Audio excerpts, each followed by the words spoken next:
Assalamualaikum warahmatullahi wabarakatuh. Terima kasih udah klik video ini dan selamat datang di channel Rahmaliat. Di video perdana ini saya akan membahas bab 1 dari buku yang amat sangat menarik dari Profesor Miriam Budiarjo yang berjudul Dasar-Dasar Ilmu Politik. Buku ini pertama kali terbit pada tahun 1972 dan mengalami beberapa kali revisi hingga akhirnya yang ada di tangan saya terbitan tahun 2008 revisi terakhir.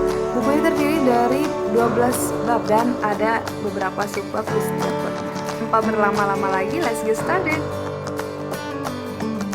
Bila kita melihat sisi jelasnya, ilmu politik sudah ada jauh sebelum 19 Masehi. Dibahas pertama kali oleh Yunani kuno dan sebagai buktinya terdapat karya-karya ilmiah dari filsuf dan ahli sejarah Yunani kuno, yaitu Herodotus dan Aristoteles. Hanya di Yunani kuno, tapi juga di India dan Cina yang terkenal dengan warisan tulisan-tulisan politik yang bermutu. Di India sendiri, tulisan ini dikumpulkan pada kesusastraan, Dharmasastra dan Arthasastra. Sementara di Cina sendiri terdapat filsuf-filsuf terkenal seperti Konghucu. Konghucu adalah guru besar atau orang bijak dari Tionghoa. Dia mengajarkan moralitas pribadi dan pemerintahan sehingga asas-asas inilah yang menjadi cikal bakal dari agama Konghucu yang tersebar luas di dunia dan didominasi oleh Asia Timur. Selanjutnya ada Mengzi atau Mencius. Dia adalah filsuf Cina yang meneruskan langsung ajaran dari Konfusius. Mengzi ini biasa dikenal dengan Disekene karena dia meneruskan Konfusius langsung. Dia dikenal dengan gagasan bahwa sifat manusia pada dasarnya baik sehingga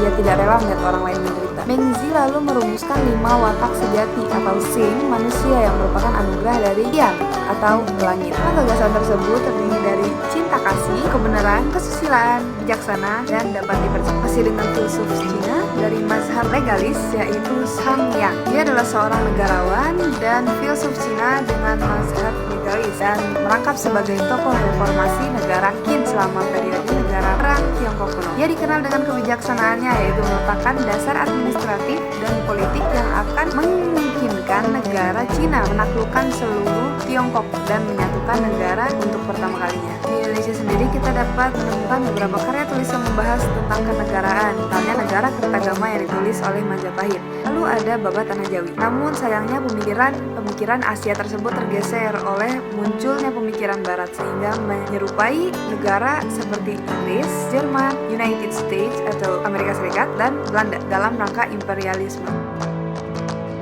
Berdasarkan buku ini, Profesor Miriam Budiarjo membagi dan mengelompokkan definisi-definisi ilmu politik yang pernah ada dan dikemukakan oleh para ahli ke dalam 3 kategori. Masing-masing definisi ini bersifat normatif, pragmatis, dan ilmu politik yang bersifat negatif. Yang pertama, definisi ilmu politik normatif merujuk kepada karya-karya para filsuf Yunani kuno abad ke-5 sebelum Masehi. 2 tokoh utamanya adalah Herodotus dan Aristoteles. Definisi ini menganggap bahwa ilmu politik sebagai suatu usaha untuk mencapai masyarakat politik yang terbaik. Definisi ini adalah salah satu definisi yang terdesak dengan definisi yang lain. Yang kedua, ada definisi ilmu politik pragmatis. Menurut Profesor Miriam Budiarjo, usaha untuk mencapai suatu masyarakat yang lebih baik seperti yang dicita-citakan oleh Plato dan Aristoteles dapat dicapai dengan berbagai cara. Tapi semua pengamat setuju bahwa tujuan itu hanya dapat dicapai jika memiliki kekuatan dan kekuasaan dalam suatu wilayah tertentu. Dengan begitu, suatu negara selalu berkaitan dengan 5 masalah. Yang pertama ada negara atau state, yang kedua ada kekuasaan atau power, yang ketiga ada pengambilan keputusan atau decision making, yang keempat ada kebijakan atau polisi, yang kelima ada pembagian atau distribution. Yang ketiga, definisi ilmu politik negatif tidak dapat disangkal atau pelaksanaannya di samping segi-segi yang baik juga mencakup segi-segi yang negatif. Hal ini disebabkan karena politik mencerminkan tabiat manusia, baik nalurinya maupun nalurinya yang buruk. Perasaan manusia yang beraneka ragam sifatnya sangat mendalam dan sering sekali bertentangan, mencakup rasa cinta, benci, setia, bangga, malu, dan marah. Oke, mungkin sekian video dari saya. Jangan lupa pencet like dan subscribe-nya. Jika ada kesalahan, mohon dimaafkan. Terima kasih. Wassalamualaikum warahmatullahi wabarakatuh.